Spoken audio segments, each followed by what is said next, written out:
Hello, everyone, and welcome to the next episode of All Sit virtual series featuring Dr. Marissa McMahan, Manomet Senior Director of Fisheries, and Dr. Gabriela Bradt of New Hampshire Sea Grant. I'm Gina O'Rourke, Manomet Senior Director of Marketing Communications, and I will be your MC today. If you're new to Manomet, a little background on our organization. We use science and collaboration to reverse shorebird decline, promote coastal resilience, and educate and inspire the next generation of conservationists across the Western Hemisphere. And if you're a friend, volunteer, trustee, counselor, or donor to Manomet already, then thank you. It's only with your support that we can continue to get our boots muddy, doing hands-on science in collaboration with local partners. And just a couple of housekeeping notes for today's webinar. First, we'd love for attendees to type into the chat where you're all zooming in from. We have a nice group of participants. And then after that, we'll reserve the chat for any tech issues you might be having. Also, we welcome your curiosity, so please type any questions you have into the Q&A box, and Marissa and Gabriela will be happy to answer them at the end of the presentation as time allows. And just a little introduction about our guests today. Dr. Marissa McMahan is a Senior Director of Fisheries at Manomet Conservation Sciences, where she leads innovative community-based fisheries, that's a hard word to say, fisheries research across New England. With a background in ecology and a deep connection to Maine's working waterfronts, Marissa focuses on creating sustainable opportunities in a changing ocean, working on everything from invasive green crab fisheries to shellfish co-management. And Dr. Gabriela Bradt is a marine biologist and fisheries extension specialist with New Hampshire Sea Grant and UNH Cooperative Extension. With expertise in aquaculture, fisheries, and sustainable seafood, she works at the intersection of science, community, and food systems. Gabriela's work ranges from developing green crab fisheries to supporting seaweed aquaculture. So without further ado, that's enough for me. I'll turn it over to you, Marissa and Gabriela. Thanks both. Great. Thank you, Jean. I am going to hopefully share my screen and it's gonna work. Let's see. It is working. Yeah, you can see that? Yes. Mm-hmm. Awesome. Okay. So hi everyone.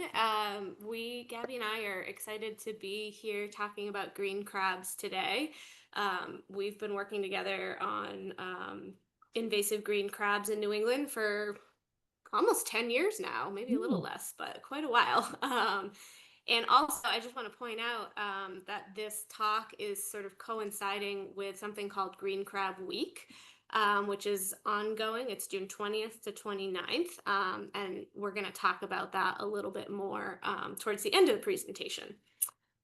So I'm gonna jump right in with just a little bit of introduction to green crabs.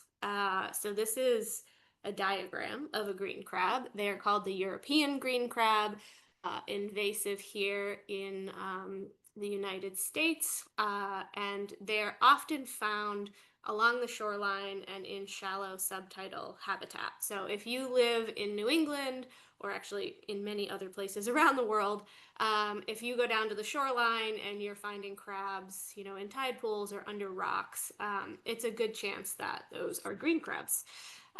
They're not very big compared to most of our native crabs here in the US. They can get up to about 4 inches wide across the back, which is shown in this diagram here.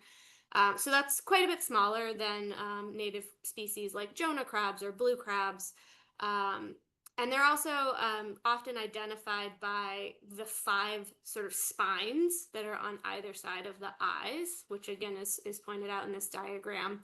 And then, so there's 5 spines on each side of their eyes, and then between their eyes, there's sort of 3 bumps. And that's generally the most distinct feature for telling them apart from other species. And also, you can remember that there's 5 spines because the word green crabs, has 5 letters. So that's a fun way to remember that. And then the other thing about green crabs is that we call them green crabs, but they often come in a lot of different colors. So there's quite a bit of variation in color, particularly when they're smaller in size.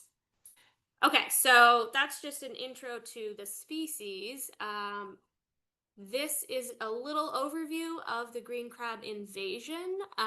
So this is a map looking at the native range of green crabs. So they are, of course, the European green crab. They're native to Europe, which is shown in blue on this map. And then all the red areas are where they have invaded, the green areas are where they are expected to invade, and the black dots are where there have been confirmed sightings. And I will just say that this map is actually a little old. Likely a lot of these green areas have now turned to red. Um, they invaded the east coast of the United States in 1817, so they've actually been here on the east coast for quite some time. They invaded down in the Chesapeake Bay area, likely were brought across from Europe in ship ballast water. That's a pretty common way for marine invasive species to be transported around the world. And then they made it up to the Gulf of Maine and Maine and New Hampshire by the early 1900s. This species has invaded almost every continent except Antarctica and is considered one of the worst invasive species in the world. And it's really only recently that they have invaded the west coast of the US. Interestingly, they're actually a much newer invasive species there. Um, so I am going to hand it to Gabby for our next slide. Great. Thanks, Marissa. So why do we even care about these green crabs at all? Why are they, so they're invasive, big deal. But the big deal really is that they have many, many, many negative impacts to both our fisheries economics and our ecology. And they are known as ecosystem engineers, and engineering is usually good, but not in this case. They are voracious predators of our native shellfish populations, and they have been especially detrimental to the New England softshell clam fishery. And in fact, they are really considered to be responsible for that decline in that fishery. They compete with native species like lobsters and Jonah crabs, and for whatever reason, they really like to uproot and clip eelgrass beds, which are really crucial for estuarine habitats and for nursery habitat for everything else that can live in our estuaries and our coastal areas. And they also really love to dig. And so as they're digging for softshell clams or oysters or mussels, they tend to destabilize the marsh habitat and cause a lot more erosion to occur more quickly than they normally would. And so they leave a lot of pock marks on the mud, and essentially they basically reduce biodiversity in a lot of the habitats that they end up invading. So that's, one of the major issues with them. And essentially, the more green crabs we have, the worse it is for these habitats, and why we should care to take them out. So why now? Why are we interested? Sorry, Marissa. Why are we interested in doing something about these crabs? We've had about, over 200 years to deal with them. And the fact of the matter is that they are what the renewed focus is, because we have warming waters that are being as a result of climate change. And it has been for the last 20, 15 years been creating a perfect habitat conditions for green crabs to really explode and thrive in population and so on. As water temperatures get warmer, this gives them the ability to forage longer and reproduce longer for longer parts of the year. This graph shows that the sea surface trends in the Gulf of Maine since 1900. The black dash trend line is the gradual warming over time, and the green trend line shows the accelerated warming since the 1980s. And the red trend line shows unprecedented warming rates since the 2000s and the projected continued warming into the future. Green crabs are really, really, really happy that this is happening. And it's resulting in their explosion in their abundance. And like I was saying before, it's also really exacerbating those negative impacts that I was talking about earlier. And the fact of the matter is we had 200 years or so to deal with this. Way back then, it wasn't really an issue in terms of ecology and everything. And even in the 60s, there were some warnings from some of the scientists up in Maine saying, hey, we should probably pay a little bit of attention if, warming trends continue or are projected, in the future. We will see this exact thing happening where these populations will not get tamped down by really cold winters, and they will actually end up completely having a population explosion and really hard to control. And so once we got our act together-ish, it's really, at least on the East Coast, this sort of mitigation efforts, they have failed. And the lack of data makes it hard to understand and manage this population at this point. And mitigation has failed mainly because there wasn't much and it's been kind of sporadic. And just to show you in terms of, some of these efforts, this is one boat full of just green crabs. And the idea of some of the efforts really were to just remove them, in the hope of giving other habitats a chance to recover, et cetera. But like I said before, it's been sort of sporadic on the East Coast, and it's also dependent on funding, and it's done locally. So it's more town by town basis, and there hasn't been a concerted effort. And if you've heard anything over on the West Coast, it's a little bit more organized over there, and they have gotten more funding from the federal government than the East Coast ever has. So yeah, passing it off to you. Great. So really, and Gabby mentioned this before, in order to understand any population, it's pretty important to have sort of long-term monitoring and long-term data collection. And it's really so that we can start to gain insight into the ecological processes that are controlling these populations, and then understand how environmental change, like climate change, is impacting the population. So one of the first things that Manomet did when we started studying green crabs back in 2017 was to establish a long-term monitoring protocol and several monitoring sites so that we could start to understand green crab population dynamics. And so the map here is showing 3 of our long-term monitoring sites in mid-coast Maine. The color is not great here for actually seeing these labels, but we have one in Yarmouth called Sandy Point, one up in West Bath in the New Meadows River, and then one in Georgetown, which is in Robin Hood Cove. And so these are where we're doing, and sites where we're doing an intertidal monitoring survey. Again, these crabs can pretty easily be found in the low intertidal zone when it's low tide. And so this is something, this protocol is really easy to standardize, easy to replicate. And now we've actually seen many other institutions adopt this protocol, institutions, community groups, school groups.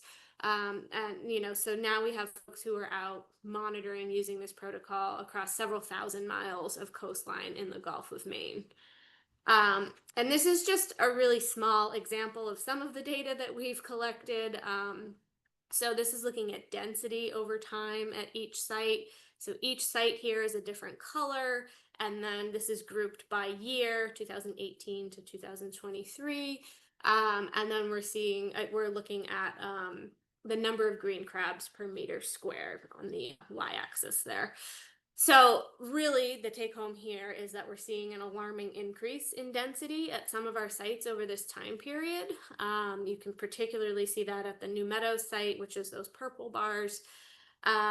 There's also, a lot of fluctuation in these populations as well. And so we're seeing year to year, site to site, there can be, pretty big differences in populations. But overall, we are seeing this increase in the abundance of green crabs. However, I will mention that this year, 2025, we are seeing a record low number of green crabs at our monitoring sites. And that's likely connected to the really cold winter that we had here in New England. And again, that's something that we're able to start to tease out by having this long-term monitoring data set. And so we're really eager to see if these green crab populations are going to bounce back later in the summer or fall, or if this really is, a decrease in the population due to that cold winter. So TBD on that. We also collect a lot of other information. Again, this is just sort of one piece of what we're collecting, but we're looking at sex, injury rate, molt status, a whole bunch of other things that we're collecting here for data. And this information feeds directly into management, mostly management of the wild shellfish fishery in the state of Maine, and particularly, thinking about management decisions for that fishery, which is really greatly impacted by green crabs since they're such a predator of shellfish. And then lastly, I'll just mention that this is all open access data. So there's a website here on the screen, and that will take you to a site where you can actually download the entire data set. And I'm going to hand it back to Gabby to talk about a different monitoring program. Yeah, thanks. So, this is what Marissa and I do. We tag team a lot of things. And so where her monitoring efforts really are to look at sort of population dynamics, spatial temporal differences. The monitoring project that I lead here in New Hampshire, the Great Green Crab Hunt, is a little bit different, and primarily it was created, yes, to look at sort of what green crab populations looked like and what how they change over time here on the seacoast of New Hampshire. But I was looking at it more.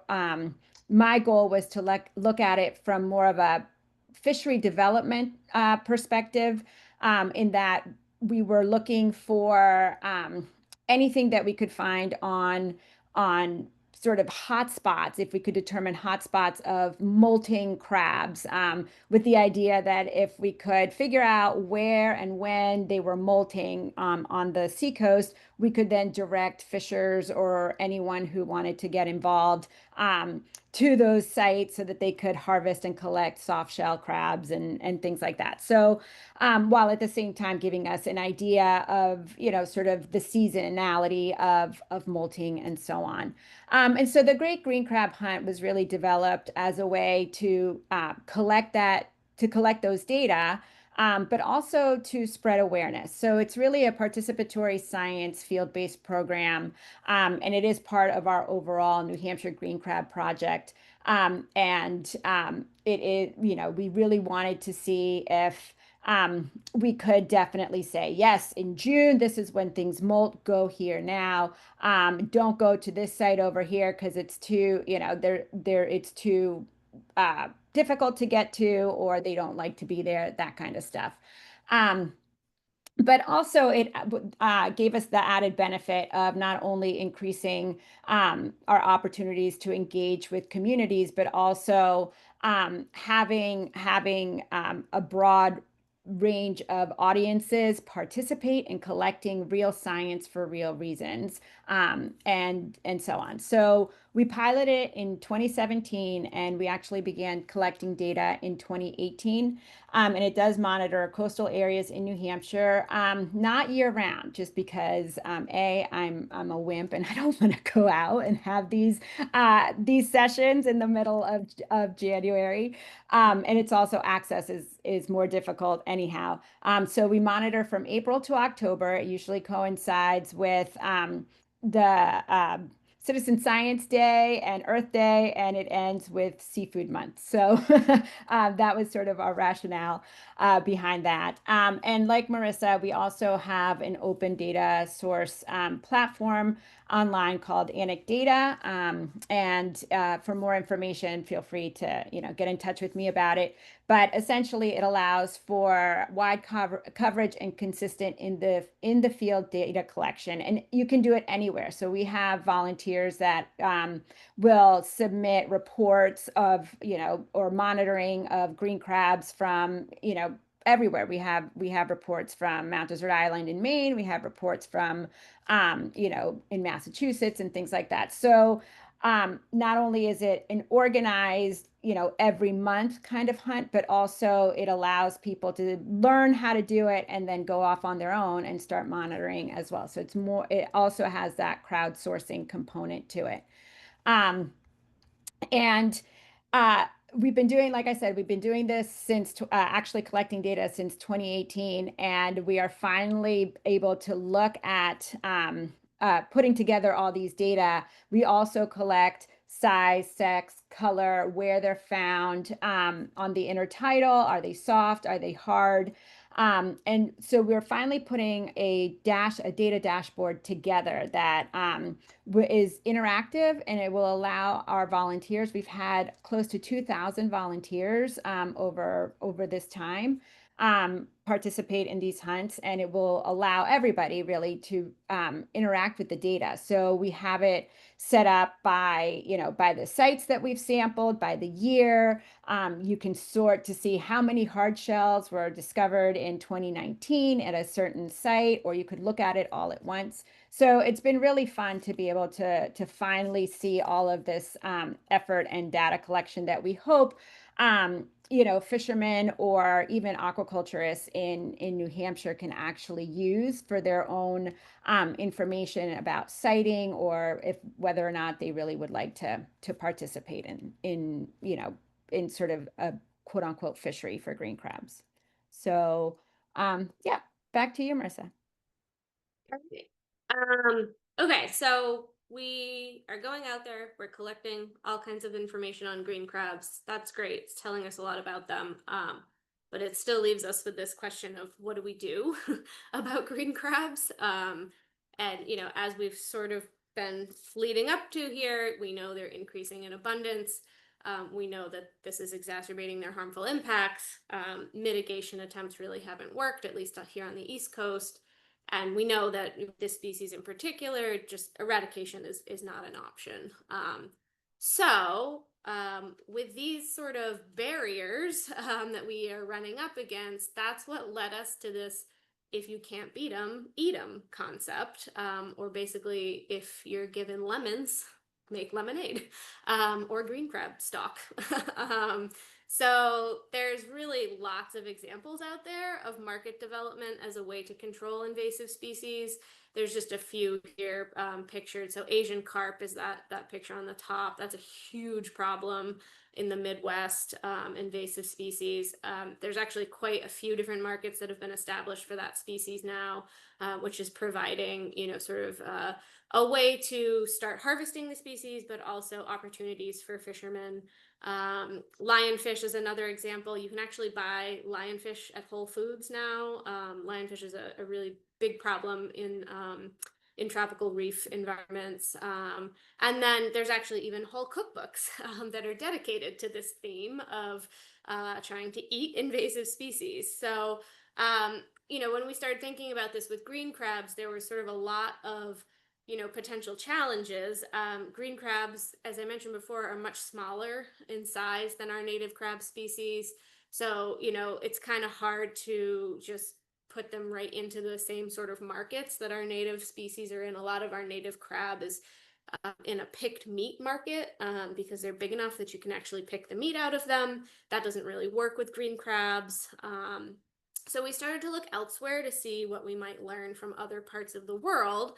And that's when we stumbled on this soft-shell green crab fishery that operates in Venice, Italy, and it's, turns out is a centuries old and very lucrative fishery.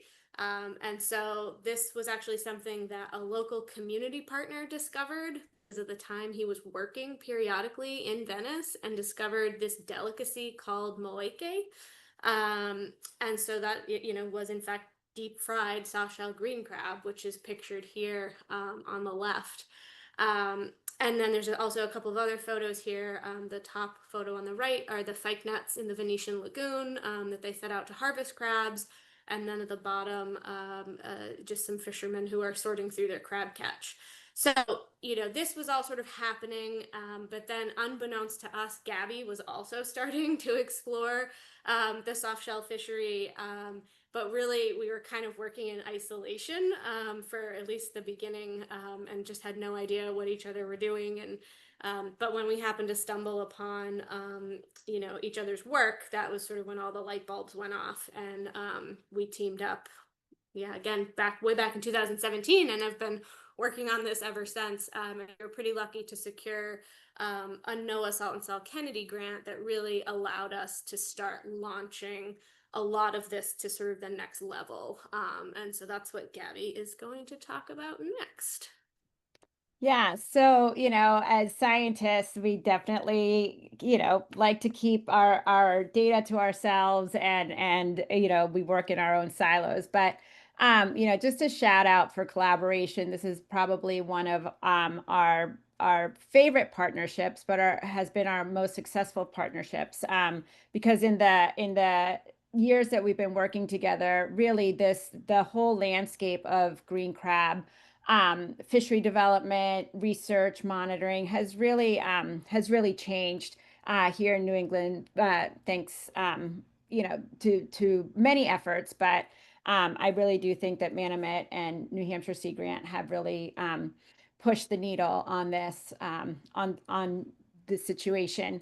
But once we figured all this out, Marissa actually had a great trip to Venice. And while I was attempting to do all of this on my own with no knowledge whatsoever about how to go about identifying pre-molts, etc., she was getting taught by the experts over in Venice, and she was able to figure out how they identify how their fishery works. So essentially figuring out that you can identify what crabs are going to be in the pre-molt phase, and those are the ones that you want, and you want to hold them. And then, you sort of let nature take its course, and they molt, and then you remove them and take them to market. And so even though she learned those methods there, I was trying to do it my way over here. And when we finally figured out that we were working on the same thing, we compared notes, and I had taken tons and tons and tons of pictures trying to find these morphological cues, right? And I knew that there had to be something because, a lot of it was also adapted from the blue crab fishery here in the United States. And blue crabs, when they're ready to molt or bust out, get a very bright red telltale line around their swimming legs. And so fishermen already know which ones to keep and which to throw back because they're not going to molt. So we were talking, and she was telling me about these telltale signs on the sternites of the crabs and so on. And I was showing her pictures. I'm like, you're crazy. There's nothing here. And it really is sort of a lot of handling of crabs to be able to identify these features. But once we did that, once we all learned how to do it and really practiced it, I think that really turned the corner for how we went about trying to create a soft shell green crab fishery. And what's really interesting about all of this is, we had this fishery to over in Venice to model after, right? And we've had these crabs here for over 200 years, and we have a lot of data, and they've been studied by scientists for over 100 years, right? And yet no one figured that out here. And so, the species they have over in Venice is a little bit different, but it's native over there. It's still a green crab, and a lot of what the methods that we had picked up over there, and Marissa brought back and shared, actually, is really pretty transferable to it. So next, am I doing the next? No, I think you're Yeah, I will start us off, and then I think we're both gonna talk on this one. um, yeah, so as Gabby has explained already, the key to this fishery is figuring out which crabs are just about to molt or shed their shell and become soft, and then holding on to those until they are a soft shell crab, and that's the very lucrative, valuable product. And this is just a couple of pictures here. That bottom picture is actually showing a crab going through the molting process. So it's shedding its old hard shell, and as it emerges, it has a new shell, which is really soft. And then another pretty important part of this was that we had to figure out a way to keep them individually contained, because once a crab sheds and is soft, all the other crabs that are still hard shell will eat it because they are in fact cannibals. So that was another sort of hurdle, is figuring out, how are we gonna be able to keep them in individual little cages. So we developed this picture on the top here, top left, what we call crab condos. And actually, we are in the process right now of developing a guidebook for like step-by-step instructions of how to build these crab condos, all really easily accessible, pretty, low price materials that you can get at, a local fishing supply store. So yeah, so then, the next step was to figure out how good we actually could get at this based off of what we were learning. And we did, in the first couple of years of doing this work, get pretty good at actually being able to identify a pre-molt crab, put it in a crab condo until it molted, and then have a soft shell product to go to market. So we got to the point where about 82% of the time we were actually successfully molting the crabs and getting a soft shell product. So with just a few years of figuring out how to do this, I think we were pretty happy with that success rate. However, there are caveats, and so Gabby's going to talk a little bit about that.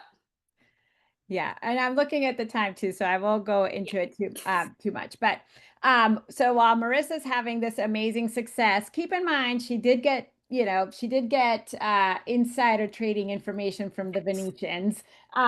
Right. So I was trying to do this also in New Hampshire, and same lessons learned, right? You can't you they there's a lot of cannibalism. So how do you keep them separated? So I ended up doing a lot of my work not in the field like Marissa's setup was, but I had recirculating water tanks at our lab. And I ended up using a lot of Tupperware to keep the crabs individually separated from each other. And the same process, the same methods worked. We just did not have the same success rate that they did. Same kind of time frame for the 2 years. We got very good at identifying pre-molts and having them molt successfully. But the difference, I think, was that this was not, a very real life like environment for these crabs. So if conditions aren't perfect for these crabs to molt, they won't. Even if they're in pre-molt phase, they will not molt if it's not okay. And I've actually seen crabs that are almost about to, crack out of their shell, and they've split around along the back seam, like you can see in this picture, and they stop and they won't, because, in the middle of their molt, it will get cold, or it was starting to rain or something. They're like, no, this doesn't feel right. So they don't molt. So our conditions were different. Our estuary is very different. It has a lot more freshwater input than where Marissa's was working. So even though we had all the methods working, it wasn't quite as successful. The other anecdote I will say is, as we were teaching some of the fishermen and lobstermen to do this, they picked it up a lot quicker than the scientists. And I think that is a really important thing to note as we do this sort of tech transfer, is that if you are working with experienced lobstermen and fishermen, they just have this innate ability to tell the differences between how a crustacean should look, right? So where we were trying to come up with the right words to describe, they're like, yeah, this is going to molt today. And we're like, how do you know? They're like, we just know.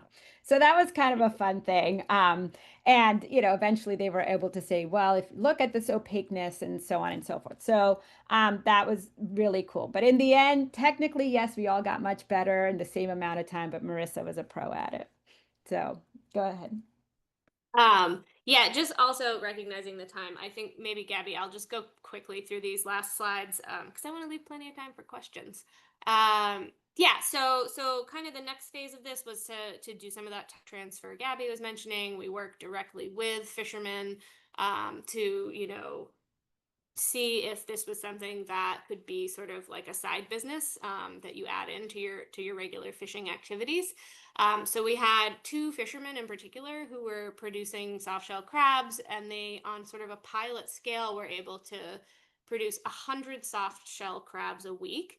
And they're selling those to local restaurants for $3 a crab. And this was in 2019. And so that translates to roughly $25 to $30 a pound. So that's hugely lucrative in terms of, a seafood product that you're getting sort of direct marketed and getting that price for. And then the restaurants we worked with were putting them on the menu for $9 per crab. So this is a picture here of one of the restaurants in Brunswick, Maine that was serving soft shell deep fried green crab on the menu. Every time restaurants put these on the menu, they're selling out. Customers love them, chefs love them. So the demand is definitely there. The supply at the time was limited. All of this was sort of leading up through 2019 to, unfortunately, a global pandemic, which really took a lot of the wind out of the sails for this type of work. So we kind of saw a really, pretty intense slowdown in sort of the production of this fishery and development of this fishery. But I am happy to say that now has rebounded. So we've seen in just the last few years, there's all sorts of different businesses and organizations that have popped up specifically around, making products from green crabs. That ranges from culinary products to things like dog food and compost and using crabs for bait. Other culinary products outside of just, things that you would think of on like a seafood menu. So things like green crab whiskey. So lots of innovation that's been happening in just the past, I would say, like 2 to 3 years, which is really exciting to see. And I'll just end by saying that, again, a nod to the fact that right now we're in the middle of Green Crab Week, which is really a week meant to celebrate culinary uses of green crabs, get more sort of attention to this product and fishery. There's over 70 restaurants participating from Maine to South Carolina and even Tennessee and Arizona. Some pictures here of the dishes that are being featured, and you can find out a lot more about Green Crab Week at the website at the bottom, which is greencrab.org. So really highly recommend folks go over there and check that out. And I'm going to stop there so that we can take some questions if there are any. Okay, great. Thank you so much, Marissa and Gabby. I'm not going to lie, and I'm going to say I'm number one, hungry, and number two, very intrigued by the green crab whiskey. But let's see, let's kick it off. I have a question that says, what natural predators factors are there in the EU, and are the populations there also increasing? I don't know about whether or not the populations are increasing there. I will say that there's lots of natural predators. Whenever a species sort of evolves in the environment it's supposed to be in, predator prey sort of evolve together. So there are, lots of predators in the natural habitat, but also there's lots of predators of green crabs here as well. So just about everything eats green crabs. I've seen seagulls eat green crabs, ducks, fish, other crustaceans, people. So it's not necessarily that there aren't predators here. It's just that they are in this environment, exceptionally good at reproducing and growing really fast and, living in really extreme conditions. And so, predation has not yet been able to keep control of the population. I was wondering too, with regard to the slide that you showed on the increasing populations on those 3 colored bars, where near counting green crabs, how does that work? They move around a lot, do they not? I mean, it seems like a tricky thing to be able to count them predictably. Yeah, well, I think because we do it when we're in the intertidal, so there's no water. We throw down a meter square quadrat and flip, the rocks and the seaweed over and just, yes, they do scurry away, but usually you can be fast enough to grab them. And I don't know, Gabby, if that's your experience too. Sometimes they do get away, They like to hide in these like in crevices, right? And they're flat. I don't know if anybody's really played with them, but they can really go into very small, thin crevices. So you're like, I had you. So, I mean, do you set an area for yourself and say, okay, we're going to count all the green crabs within this whatever square or something? I just don't get it. Yes, that's how it goes. Yeah. So we use for the protocol that we're doing, it's a meter square quadrat. So we have a standardized measure of area. Okay. And then we do 10 of those along a certain length of shoreline so that we can then Oh. get an average for the number of crabs per meter square. And then Okay. there's other methods. So like with Gabby, I think you guys are just going and finding as many as you possibly can. Yes. So basically, the way we do it is we get our volunteers and we tell them to go to this one site, spread out along the beach, and you have 1 hour and you get as many of the crabs that you can. And then you measure, we get data from a subset. So from 10, from 10 crabs from each volunteer. But then we tally up every crab, even the little teeny tiny ones that we find so that we get a total count. And then hopefully someday I'll have like a real math guru help me transform that data into something more statistically robust. But it works and it's fun and there's a lot of them. That's cool. Okay, I have a question from Sarah who says, is the green crab fishery regulated or as an invasive species, is the green crab fishery open to all? Great question. That is a very good question. I will take a crack at it and then Gabby can also weigh in. It's different state by state. There's not any sort of real federal regulation for fisheries. So it's really up to states individually how they manage it. So for instance, in the state of Maine, you can buy a $10 commercial green crab license, which allows you to sell green crabs commercially. If you're just going out to get them, recreationally for your own consumption, you can just do that without a license. It is different state to state. So I always tell people, check with your local state, regulatory agency. But in most places, if you're just going out to collect them for yourself, you can do it without any type of license. Yeah. And technically it's not a fishery yet, right? Like we can get into the semantics of what a fishery is, et cetera, et cetera. But and like Marissa said, yes, it's an invasive species, but it is not necessarily a recognized invasive species, meaning that it's not listed under the Lacey Act, which is the federal act that deals with regulating invasive species and so on. So amazingly enough, even though this was a surprise to Marissa and I, because forever we were like, oh yeah, you can't, all the things that apply for species under the Lacey Act have to apply for green crabs because it's the worst invader ever. And so, yeah, of course it's under the Lacey Act. It is not. And so that means a bunch of different things for the East Coast and West Coast, but that's for another webinar. But we have compiled, New Hampshire Sea Grant and the Sea Grant Law Center have compiled the different state regulations and how they view green crabs specifically and what you can do with them or not do with them. And those regulations definitely are different, and we will be putting a more condensed version together and making it available for anybody who is interested in whether or not, you can transport green crabs over state lines or things like that. But like Marissa said, definitely first step is to call your, Fish and Wildlife or Fish and Game, DMR, wherever you are, and ask them first, that state agency first. Great. All right, we have time for one more question. This is from Dan. How has the soft-shell clam industry responded to these invasives? Any innovations to protect against the voracious crabs? Yeah, that's a great question. they've decimated the soft shell clam industry, and it's pretty, clear that green crab predation is one of the #1 reasons why soft shell clams are in decline. And so that's had a lot of rippling effects, in terms of the harvesters who rely on that fishery.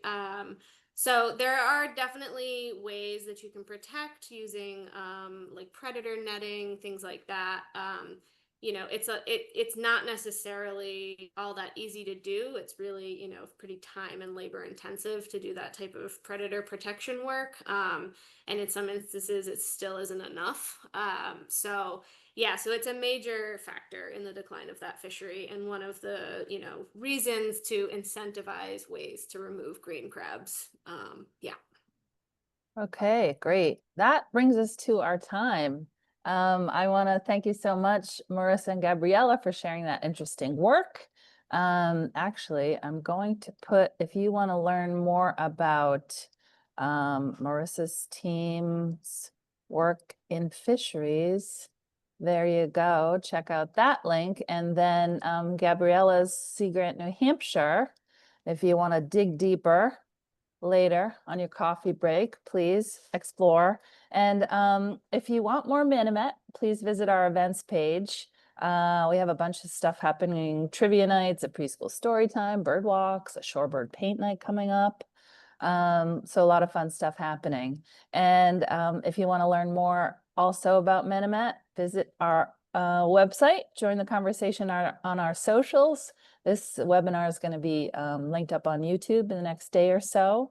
And if you enjoyed today, we'd love for you to support our work directly with a donation online if you haven't already.